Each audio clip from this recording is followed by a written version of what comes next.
Welcome to episode 250 of the Flying Free podcast. Today, we are going to meet Stacie. Stacie was a member of Flying Free for a year, and she's been a member of Flying Higher for over 2 years now. Stacie was married. How long were you married? 22 years. 22 years. Okay, so she was married for 22 years. She's now divorced. She's rebuilding her life, and she's going to share her butterfly story with us today. We were just talking before we got started here that she actually shared her we have these butterfly stories. They're basically women's testimonies of how they ended up getting out of their destructive relationship. And we have several dozen of them inside the Flying Free program. And she did hers about a year and a half ago, we're thinking. And, but she's never shared on the podcast. And we were talking about how so many things happen in a year and a half. You learn more things, you grow in new ways. And so she said she's taken notes and she's come up with even more little good nuggets of truth that she has learned even since she dropped her butterfly story in the program. So, and you guys get to hear it and I get to hear it too. And I'm excited. So welcome, Stacie. Thank you. Thank you. Happy to be here. So your microphone just flipped out or flipped off and we couldn't hear. Still there? Can you hear me now? Okay. Yes. Okay. Okay. So we want to talk about, first of all, how and when you noticed that there might be something off or going wrong in your relationship. Was it at the beginning? Was it in the middle? Where did you start to go, something is not quite right here? It was actually when we were dating. Okay. I know it's going to sound really bizarre, but I gave the engagement ring back to him 6 times. Oh, wow. And you know how they say in a coercive, controlled relationship, it takes 7 times to finally get out. Yeah. The 7th time was 22 years later. So it was, that's now amazing. Looking back on it, I can see the, all of the signs were there when we were dating. One time he picked me up for church and I had this beautiful pink mini skirt on with sock tights. And I loved this outfit and heels. And he said, "You can't wear that," and made me go in and change. Wow. And then proceeded to come over later and go through my closet and take out all of the clothes that were inappropriate in his mind for a Christian woman. While you were dating, he did this? While we were dating. Mm-hmm. Unbelievable. Yeah.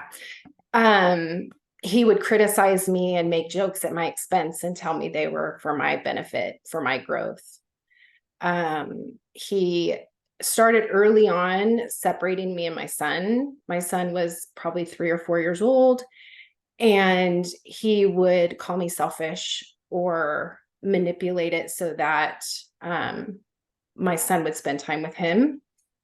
Yeah. And I would have to, he had 2 teenage children and he left them alone a lot. And I thought to myself, they're really not old enough to be alone like this, but they're fine. They've been doing this for a while. My mom checks on them, whatever. But neither of the kids acted right. They just were, they were broken children. And there were just a lot of things going on during that time. And I was young. I was a single mom. I was out of money. And he used those insecurities and that fear to give me a false sense of security that he was the only one who could take care of me. My list of wants and desires in a husband were ridiculous, and he could meet every single one of them. And it was just a weird, I wish I'd had this program then because I would have totally avoided it, but there weren't resources for me at that time. There weren't really resources for any of us back then. Mm-hmm. This kind of thing was not talked about, certainly not in Christian circles. Yeah, no. And I remember his cousin when they picked us up to get married, because we basically eloped. She asked me, she's like, "Are you sure this is what you want to do?" And I'm like, absolutely. Of course, we bought a house. We're building this family. We have to do the right thing. And it wasn't what I wanted to do. Wow. How long was it before you, between when you met him and when you eloped? It was probably a little over a year. It was a little over Okay. a year because the first year we were married, Austin, my son turned 5. Okay. And was he So pressuring you to get married soon? yes. Okay. hmm Yeah, He that's was, he really wanted me to, he wanted us all to be in one environment, in one place. We need to get married. I wanted to wait. I wanted a fall wedding. I wanted all this beautiful things. And that was selfish. He, and the kicker that did it is he promised me that we would have a child together. And that sealed the deal because he knew I really wanted a child. okay. And then once we got married, that was a selfish desire. We already had 3. Why would we want one more? So you didn't have any more children then? Mm-mm. Oh my No, gosh, I'm so sorry. no. So everything was pretty much built on a lie. I Yeah. have, I found out recently, well, it's probably been a couple years ago, that he was arrested at some point while we were dating. And his story of that was that he got caught in a sting operation by the licensing bureau, and they put him in jail overnight. And what I didn't think of is to look for myself on the county until a friend of mine said, "Are you sure that's why he really got arrested? That doesn't sound right." He actually got arrested for domestic violence. And the whole time we were dating, hid it from me. Wow. It was he got arrested in November before we got married in June. So in March, 2 months before we got married, is when the courts dropped the case. Wow. And I had no idea. Yeah. Well, okay, so what were some ways that so you guys so you eloped then. He Mhm, actually didn't want to have children. And mhm. what are some other ways that he emotionally, or it sounds like there was a lot of spiritual abuse too, using God to control you. What are some of the ways he did that after you were married? Um, there would be things like he would mentor other men, or he would even have really good long conversations with his daughter. And I would ask for that. It would be like, why are you and I having these conversations? You know, I'm a new Christian. You've gotten me this new Bible because I was raised Catholic. And when we met, I was still going to the Catholic Church. And um, he would just tell me, intimacy comes with time. Spiritual intimacy comes with time. Stop comparing me to other people. Why is this so important to you? And I'm like, well, because you're telling me intimacy comes with time. So why are we not taking the time to build that? Yeah. And part of his abusive cycle was and is religion and God. He gets these epiphanies of something magnificent in his mind, and then he tells everybody about it. And if they don't jump on board, then he gets mad, rages. And a lot of times I didn't know anything about spiritual things. We were going to a church where they taught through the Bible, and I'm like soaking all of it in and looking back at all the things I'd done wrong, and I have so much shame, and he used that shame against me in Mm. every argument. It would be, then it would be brought back up. And so I didn't know any better. I thought I was going to hell for sure. Wow. Yeah. So we had there was a time when I shared something in a small group, and one of the women, an older woman, went to the pastors and said, "Hey, this is what was shared." He got called into the pastor's office and they had a conversation about it. And I got in trouble. It wasn't, you know what? I'm sorry I did this to you. I'm sorry I made you feel this way. It was, why are you talking about our relationship in a public environment? This is not acceptable. This is not something you do. And after that, I just shut down. I So didn't, did the pastor believe what you had said then? It was just your husband who was saying yeah. you're being bad for doing that. Yep. The Okay. pastor brought him in and said, "Hey, this is what somebody's concern is. If this is what's going on, maybe you need to take a step back. You need to work with your wife, blah, blah, blah." And he did not take that well at all. You know what's surprising is that they didn't, I see this a lot too, is that they didn't pull you aside and say, here are your options. This is what's going on in your relationship. Here are your options. I'm sure they don't know, Yeah. they just are like, well, if we talk to the guy and tell him what he's doing wrong, he'll just fix it and everything will be fine. Yeah. That's And the exact opposite happens. exactly. The pastor staff never once talked to me about it. They would call him in. Yeah. Yeah.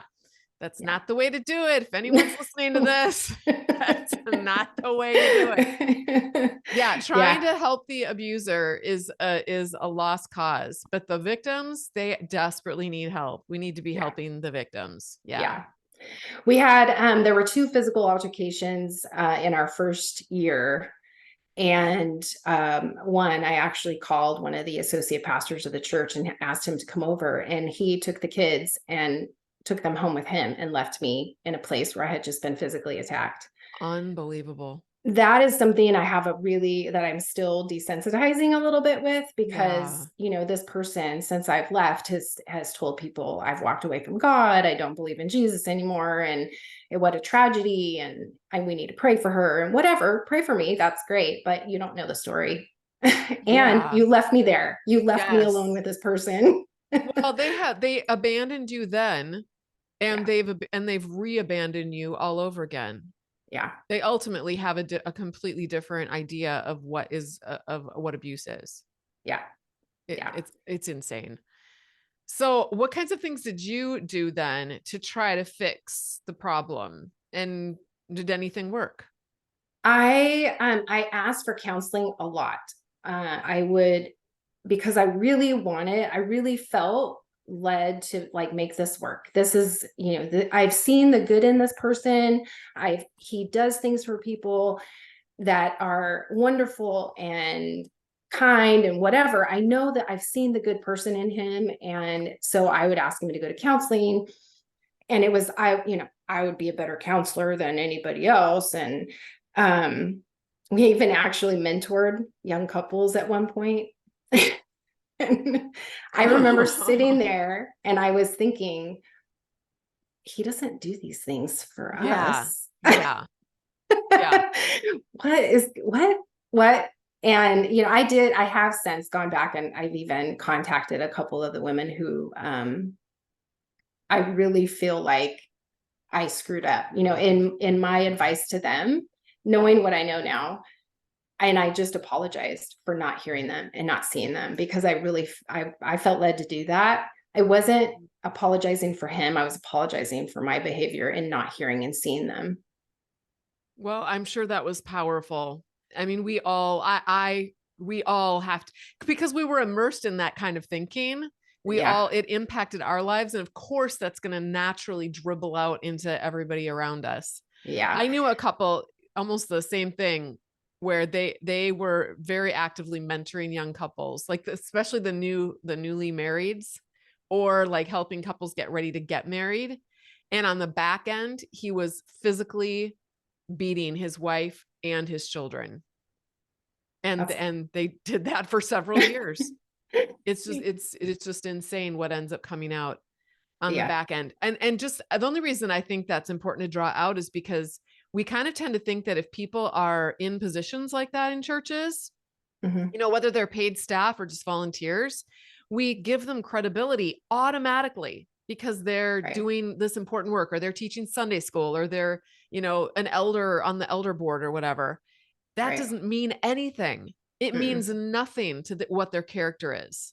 And we have Exactly. to stop just automatically trusting and giving people credibility. We need to get to know people, uh, and know and understand how they're showing up on, behind the scenes, Mhm. not just how they're showing up at church, At church. because this is epidemic in Yeah. our churches. Yeah. Yeah.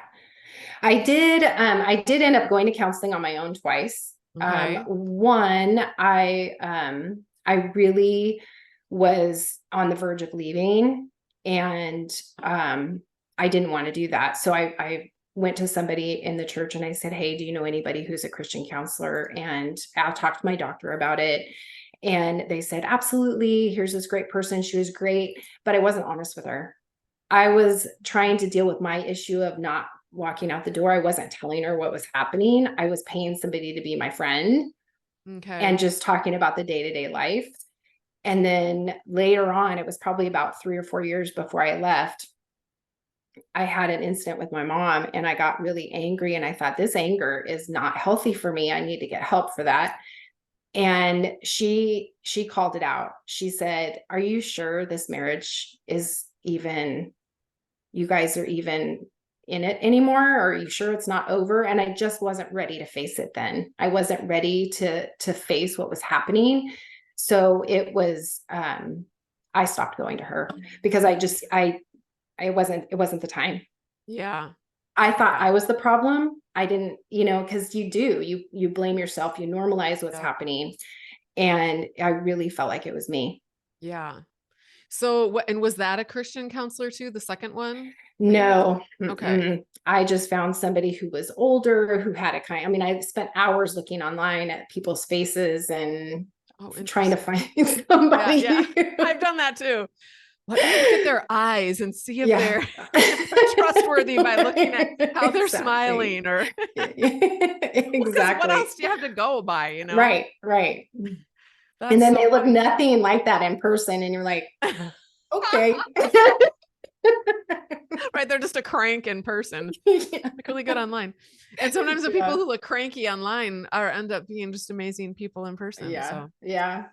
okay, go ahead. One thing that I did end up doing for a while is I ran.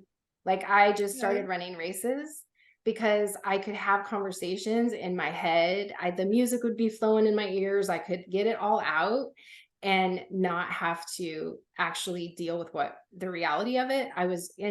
By the time I was done, I was convincing myself this is all made up. This is all fake. So you spend so much time believing that it's you. Again, Yeah. it just went back to I was the problem and I needed to figure it out. So did the running help you to figure it out, or did the running keep you stuck? The running kept me stuck because the physical activity would allow me to kind of relax. Okay. And Because process through. because I could internally process all of the arguments or all of the conversations or what needed to happen. Yeah. And by the time we got done, I was like, okay, I can face another day. Yeah. Okay. That is fascinating because I've heard that exercise is actually because it gets you in touch with your body. So it does help you to process through trauma when you're exercising, and music is helpful too. And when you combine the two, it can be really powerful. But it's interesting because it was powerful for you in reaffirming your programming, like keeping you in that programming.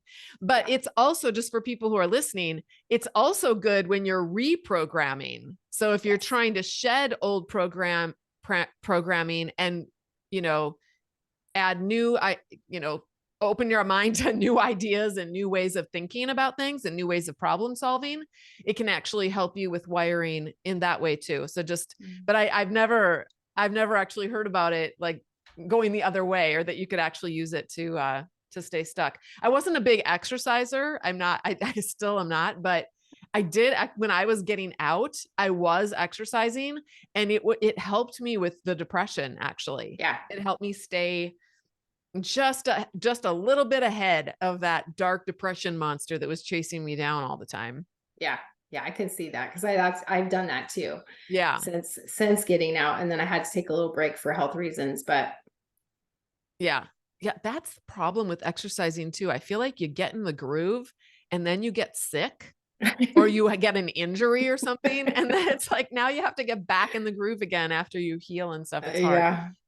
That's a whole nother podcast episode. The trials and tribulations of exercising. Okay, so what ended up making you decide? It sounds like you were really, really stuck and actually wanting to be there, probably because deep down inside it was terrifying to think about getting out. But what made you decide to get out? What was that process like?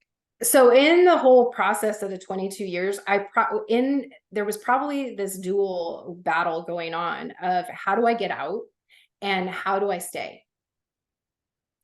And because I knew all of the things that were wrong, and I knew, but without really putting words to them, I knew that I was unhappy. I knew that things were rotten.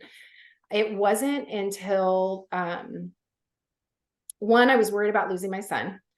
I was told at one point that my son would stay with him, which that conversation never happened. And that wasn't a truth, but he made me believe the truth, Yeah. believe that.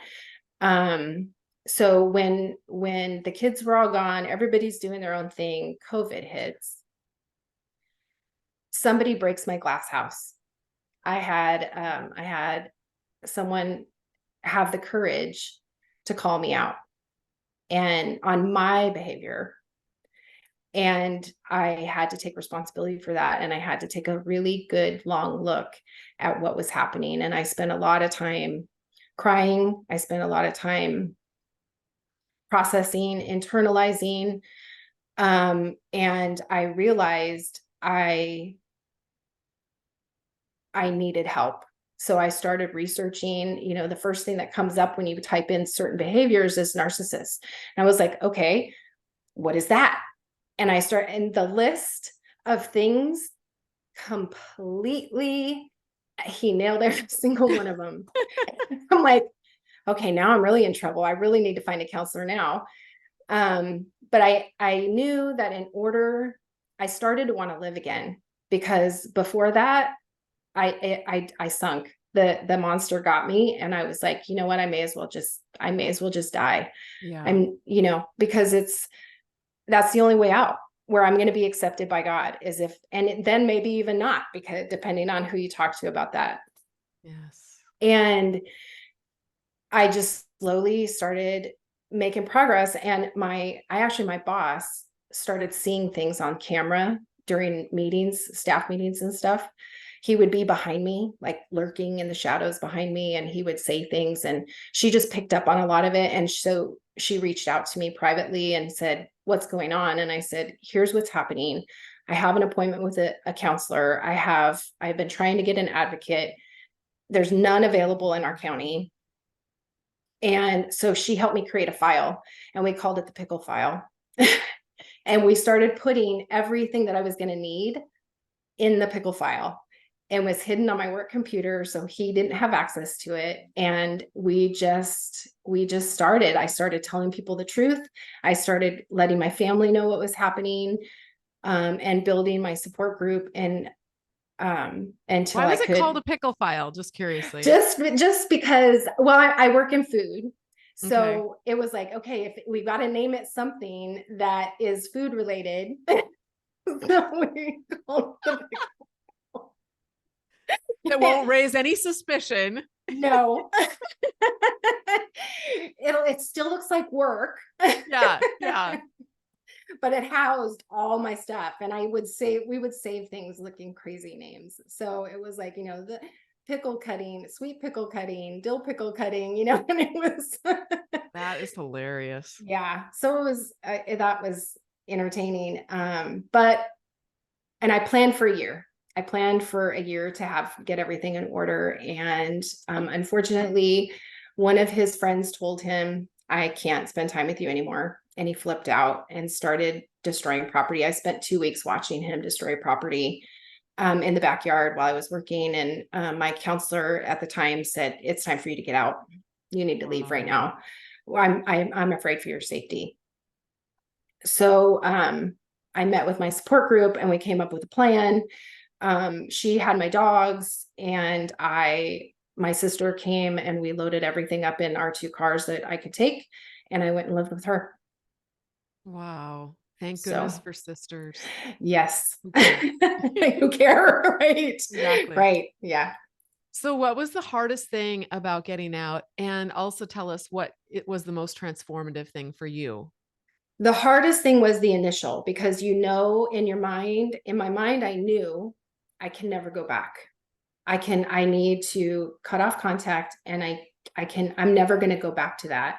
And Mm. it was a lot like that scene at the beginning of Tangled when she gets out of the tower and she's screaming, she's like Yes. dancing and singing one minute and then she's sobbing and crying the next. It was like that. And my Yes. sister was so patient with me. In fact, she even got me a little frying pan, a little cast iron frying pan for my desk because we Oh, laughed so hard because we watched that movie one day and she's like, well, that's been my last 3 months of my life with you. Because it wow. just, you have that struggle of I'm doing something wrong, I'm doing something right, I'm doing something Yeah. wrong, I'm doing something right. Yeah. And then once someone in my support group sent me a podcast for the Flying Free program, and she's like, you have to listen to this today.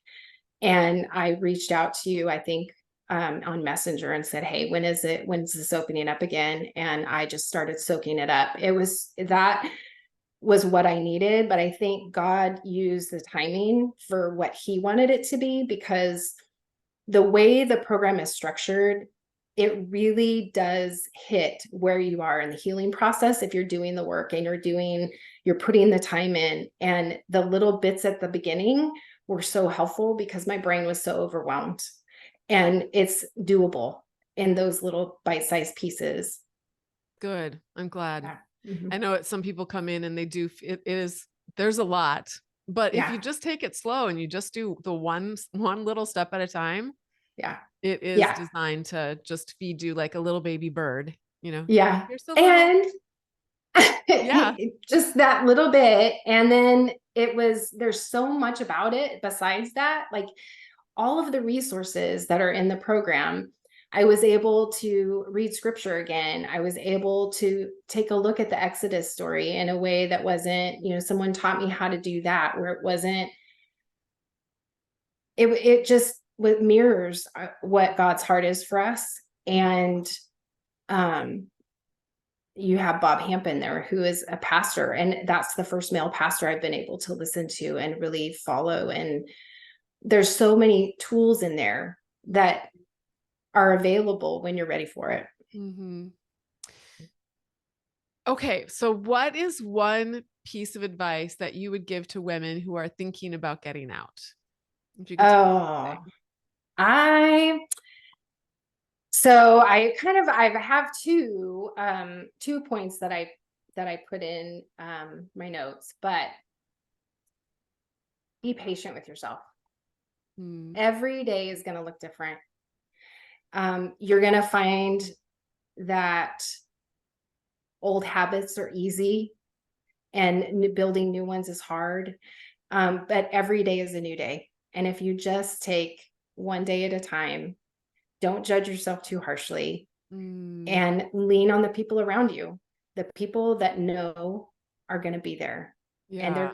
they're going to be your support system, and lean into that. Be honest with them. Yeah. I'm glad you brought up the idea, the Tangled movie and being so happy and then also being so sad, because that is such a common Mhm. reaction when people are trying to get out. And it does need to be normalized that that is normal and expected. Yeah. And yeah, I think there is a lot of shame. It's like, I know I should be doing this, but I'm also really sad about doing it. And then Mhm. does that make me a bad person that I'm not? Like, I would never want my child to stay in a relationship like this, but for some reason I keep throwing myself under the bus. And there is so much there's so many layers of shame to this whole Mhm. thing, whether you stay or leave, Right. just so much. But to be able to learn how to love yourself and care about yourself through all of that, and you do need to have people who are walking alongside of you and showing you how that's done, Yeah. showing you what it means, showing you that yes, you are lovable just the Right. way you are. Whether you stay or leave is irrelevant. You are a lovable, worthy human being who Mhm. deserves to be seen and heard and supported on your journey, no matter what part of that journey you're on, even if it's the part of the journey where you're going back for the sixth or the seventh time. Right. Yeah. Exactly. And everyone in my group was like, if you decide that you need to go back, or you decide this is what you need to do, or you don't want to leave, we're going to be here for you. We know we're going to walk through that journey with you too. And even though I knew that that was never going to be an option. It was nice to know that they weren't making decisions for me. They were letting me make my decisions, even Yes. though I wasn't sure what those decisions were going to be all the time. They were letting me make them. Yes. Which is so important. You're an Mhm. adult. Yeah. You should be making decisions for yourself. And that's one of the many things that an abuser takes away from you is your Right. autonomy. Yep. So when people helpers come along and then try to basically I've seen this where people helpers, they mean well, they're trying to help you, but when they just kind of take over your life and tell you what to do, they're continuing the process of stripping away your autonomy. You can't ever fly free if people won't let you go so that you can fly free. Even if it Right. means that you fly into another window and crash, That's right. you still have to, they should be waiting for you on the ground to help, nurse you Yeah. back to health so that you can get set free again. Yeah. Yeah, that is love. That is real love. I'm so Mhm. glad that you had a support locally that was loving you in that way. Thanks. Um, Okay, so first of all, thank you so much for being willing to come on here and You're share. I welcome. know it's a little nerve-wracking to do that sometimes, but if you are listening and you want to hear Stacie's whole story where she's not interrupted by me and my questions, where she just shares her whole story from start to finish, you can hear that story along with several other women's stories inside of Flying Free. And you can go and find out more information about that by going to joinflyingfree.com. Thanks, Stacie, for being on here and being You're part of our, welcome. yeah. You're welcome.